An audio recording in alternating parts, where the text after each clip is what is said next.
What's up, y'all? I'm gonna try to make it make sense even further with this melanin amphibious initial creation in the Bible. Like it's a lot to take in. Pause. Right. So it's like a part three, trying to connect the dots. You know my motto: everything is connected. Let's get it. These nomos were described as beings that essentially had dolphin-like bodies, perhaps with some kind of advanced technology to be able to move out of water, to float in front of them. Some of the Dogon's complex masks and ceremonial gear point to perhaps some form of space suit, perhaps, that these beings would wear. The aquatic beings from Sirius can also be linked to other ancient civilizations, including one of the oldest in recorded history, the Sumerians.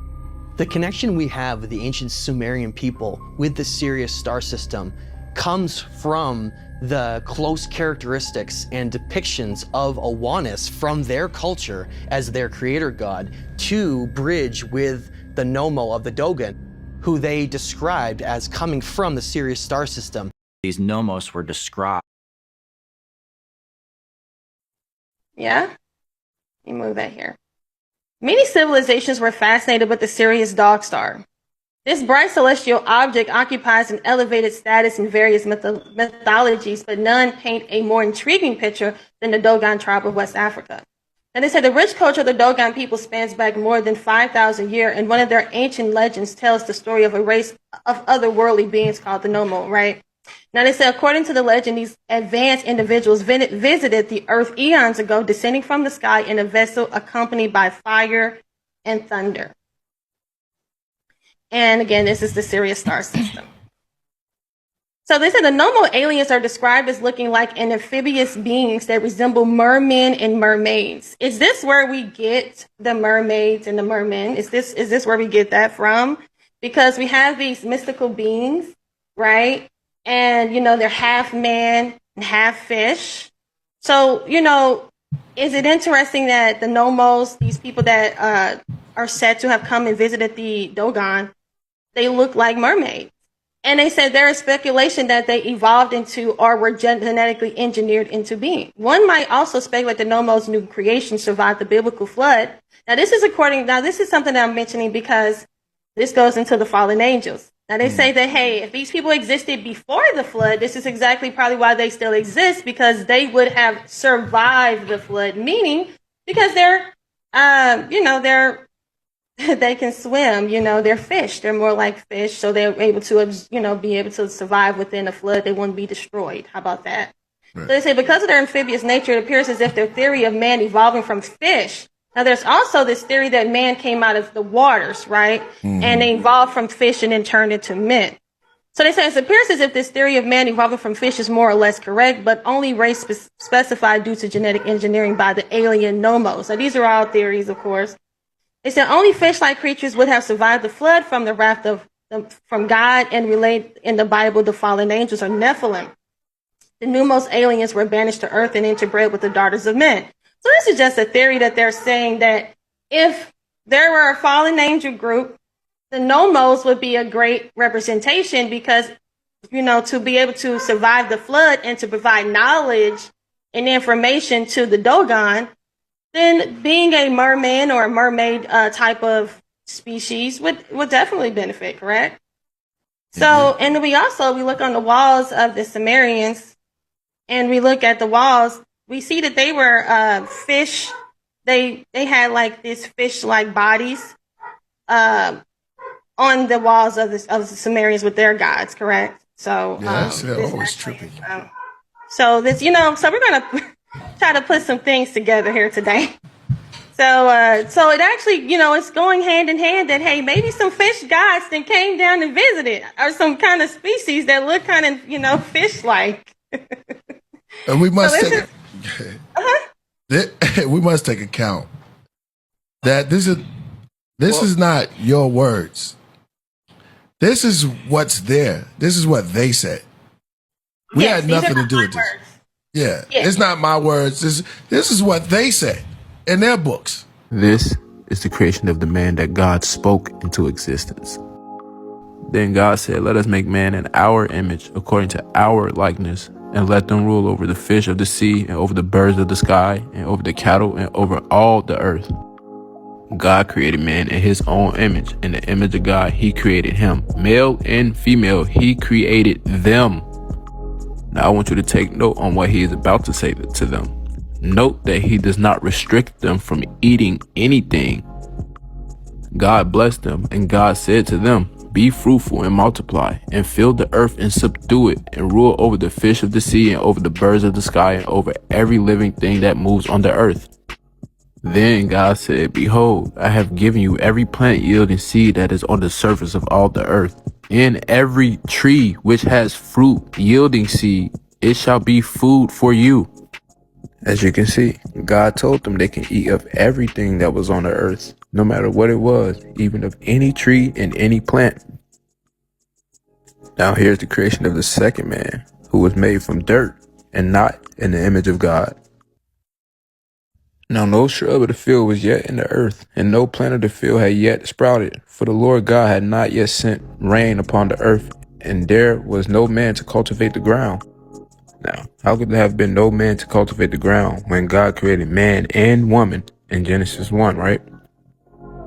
Then the Lord God formed man of the dust from the ground, and breathed into his nostrils the breath of life, and man became a living being.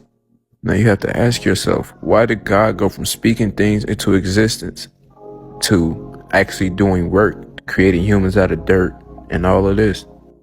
And remember, in Genesis 1, God created man and woman at the same time in their image. I'm going to say there because he said in our likeness. That means that God had a woman by his side because he created man and woman at the beginning. So why is it that God had to create this woman from the ribs of Adam when God spoke the first creations into existence? I believe because there are multiple gods in the Bible, and Deuteronomy 28 kind of proves this.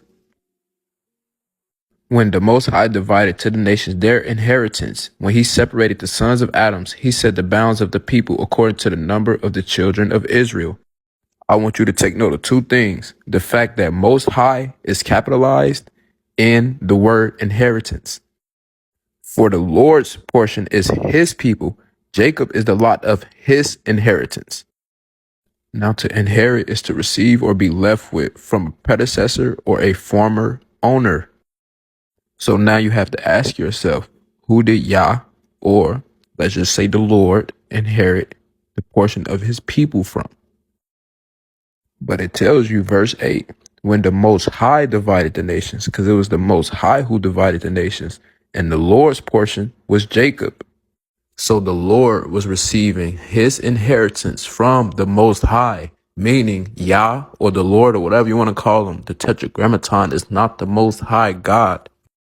This is the creation of the man that God spoke into existence.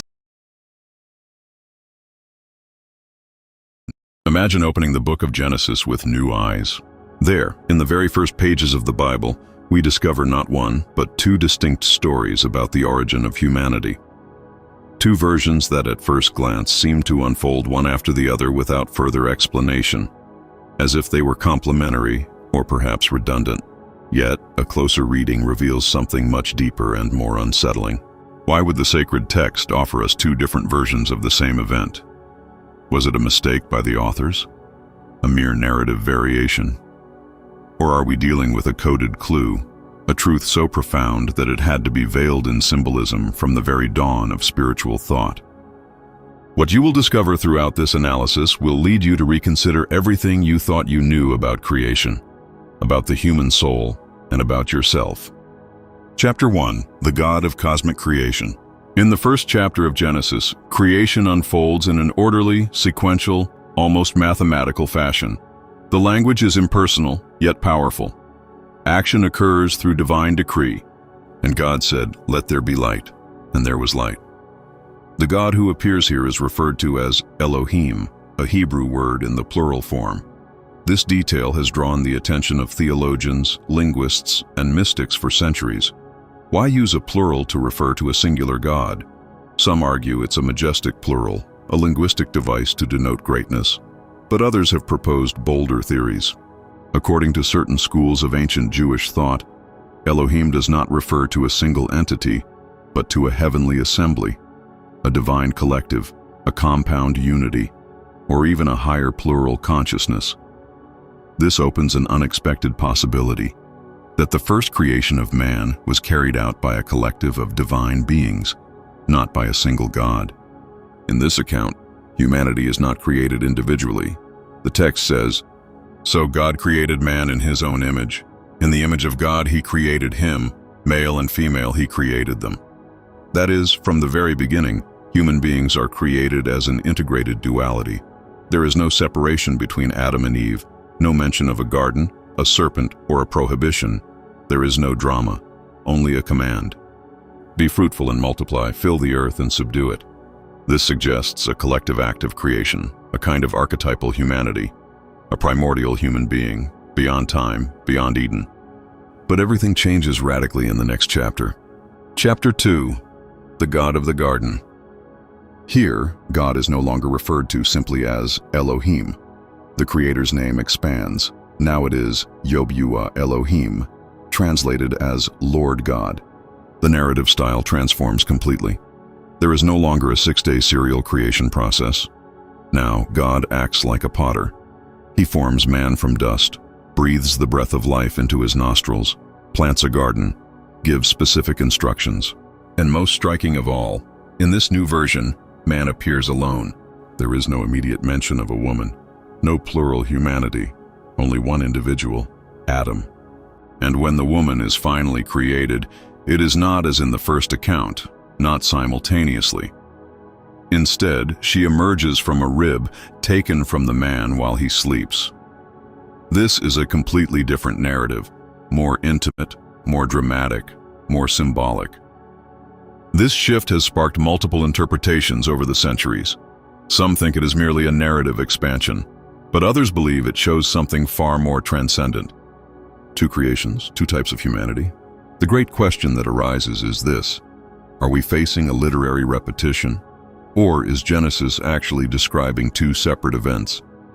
A mystical reading of the text leads us to consider an astonishing hypothesis, that the humanity of Genesis 1 and that of Genesis 2 are not the same, that there was a spiritual, abstract creation, beings made in the divine image, and a physical creation made from clay, flesh, and bone, capable of feeling pain, pleasure, desire, and capable of falling. In this view, Adam would not be the first human in all of history, but the first of a second humanity, a new beginning, following a prior, non-physical, non-earthly creation. And this is where the story begins to branch into surprising dimensions. Lilith, Cain, and the others.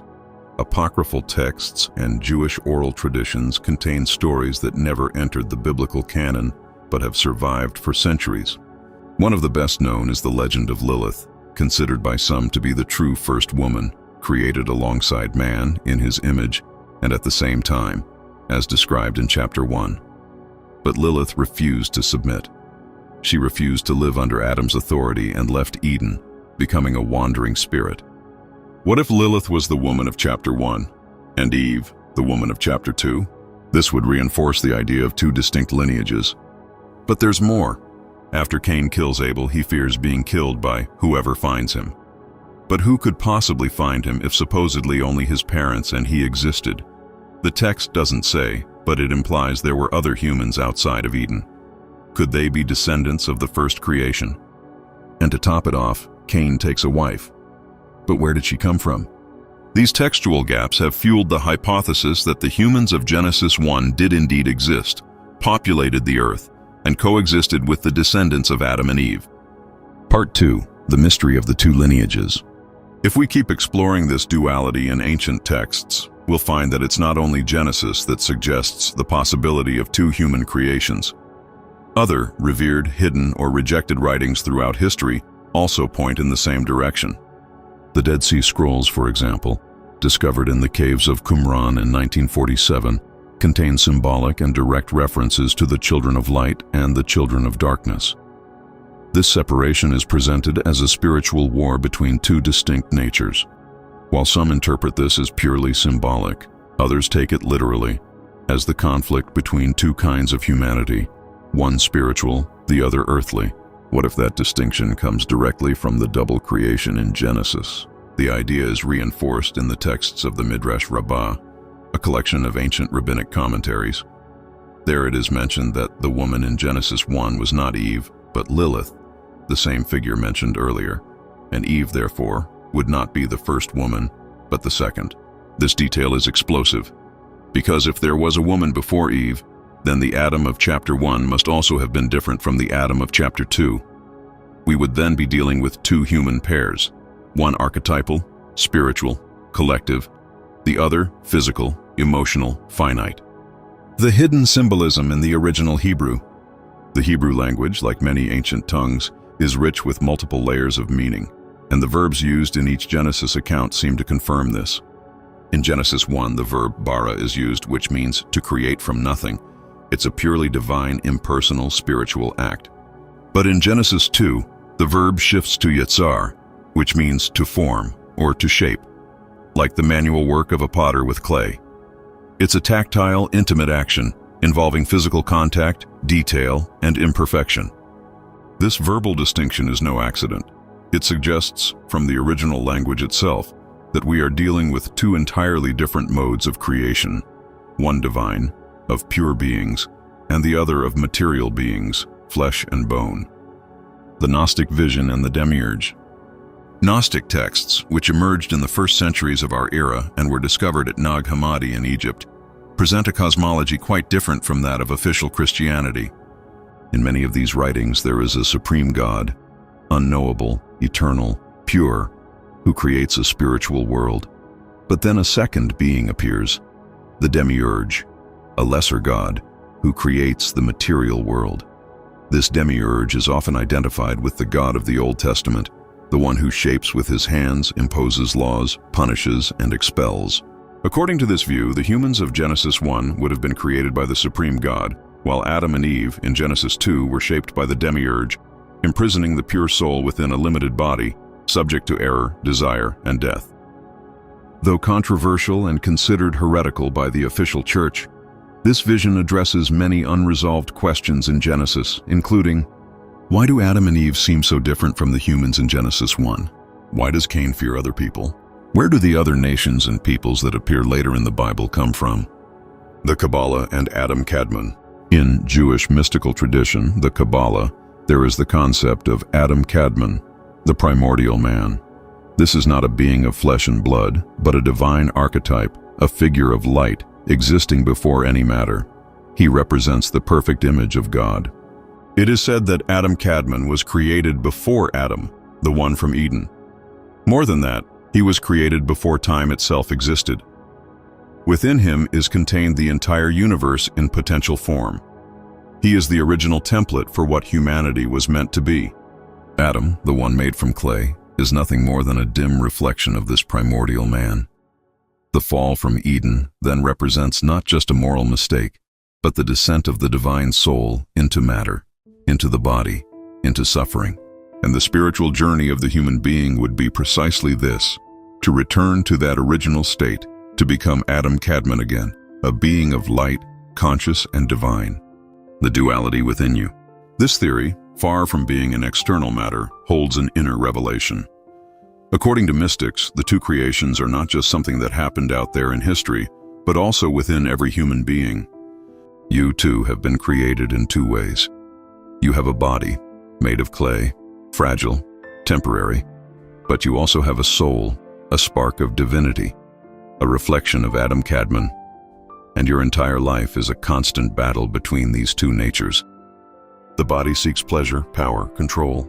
The soul seeks light, love, wisdom. And Eden, then, is no longer just a place in the past. It is a symbol of your highest spiritual state. It is your origin and also your destiny. Part 3. What does this mean for you today? All this mystery about the two human creations in Genesis, about the different natures that coexist within the human being. Let's get right away to this first question. What's your take on mermaids? They want to know what's your take on mermaids.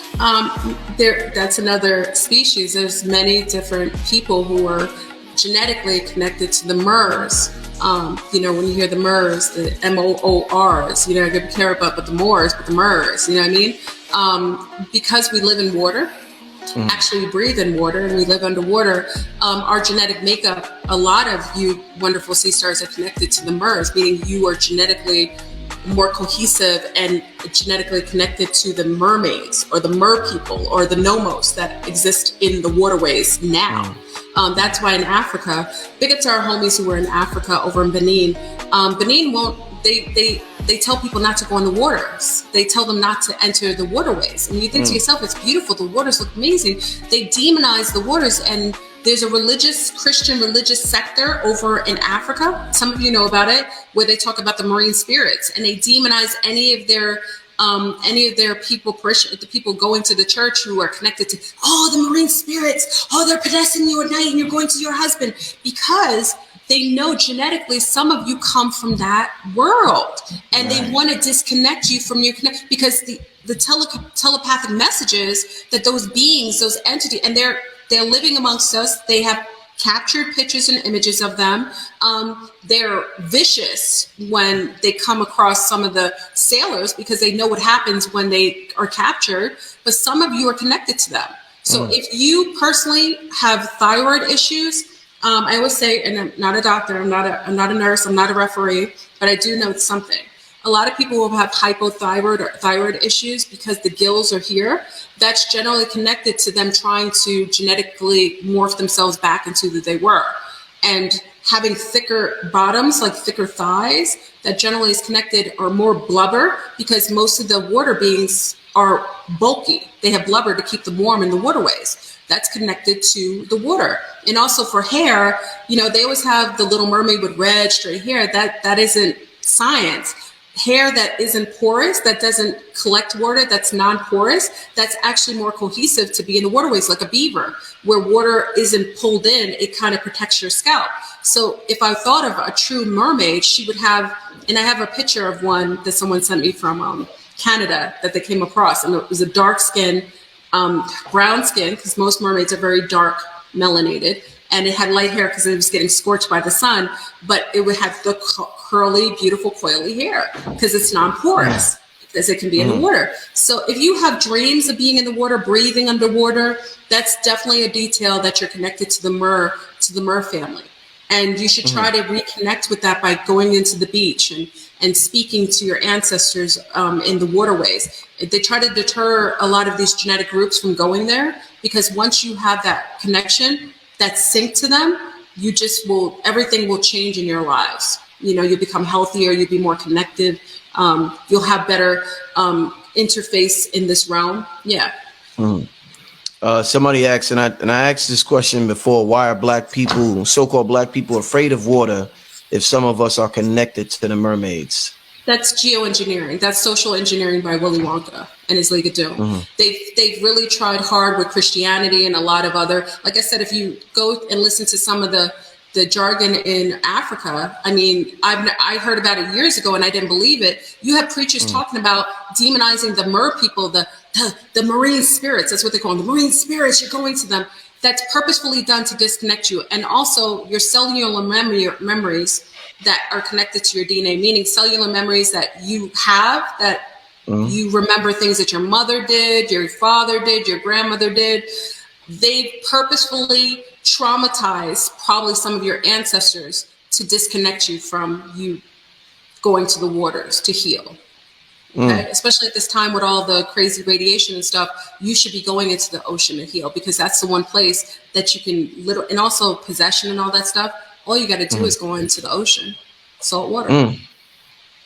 Wow, this is a great show, family. This is let's get right away. A trinary star system that we know of called Sirius, the Sirius star system, A, B, and C. B is a failed star. In other words, it ran out of fuel, turned into a white dwarf. These beings were orbiting on a planet that orbited that star, according to the Dogon, not me. Came here, they're called the Nomo. The Dogon called them the Nomo. Taught them all about the star system, the orbital pattern, our entire solar system, the names, the shapes, the sizes, the colors of all the planets in our solar system, all the planetary alignments, and they even knew that white dwarf star was so gravitationally heavy that one spoonful couldn't be lifted by over 1 million men. They even knew that. We learned that in quantum mechanics and quantum physics in the 1970s, 1980s. You know, we hypothesized it. And obviously we couldn't even see that star until the 1980s. And Professor James S. Gates, who used to be the science advisor for Obama when he was in office, he's now the professor, I believe, at the University of Maryland in supersymmetry and theoretical physics. He rediscovered them, obviously, and he turned them into three-dimensional objects. And then from there, he found the error correcting codes. He was analyzing and accessing information about the ether of space-time, and he discovered that the entire ether, in other words, everything this soup that we're operating in throughout the entire universe, is running on a specific code. It's called an Adinkra code. It's called error correcting codes. The same exact kind of codes that run search engines and web browsers. That's what's running the universe. There's a trinary star system that is an eerie similarity to ancient tales found across the globe. Tales of amphibious gods, in this case called Nomo, who came from the sky, lived in the sea, and helped mankind. They describe these Nomos as being very like mermaid or merman-like, but bequeathing lots of knowledge of astronomy, math, and science to this ancient race. The Dogon would say that the Nomo were these extraterrestrial gods, but they needed a watery environment to live in, though they could come on land. As Griul starts collecting Dogon legends, he notices an eerie similarity to ancient tales found across the globe.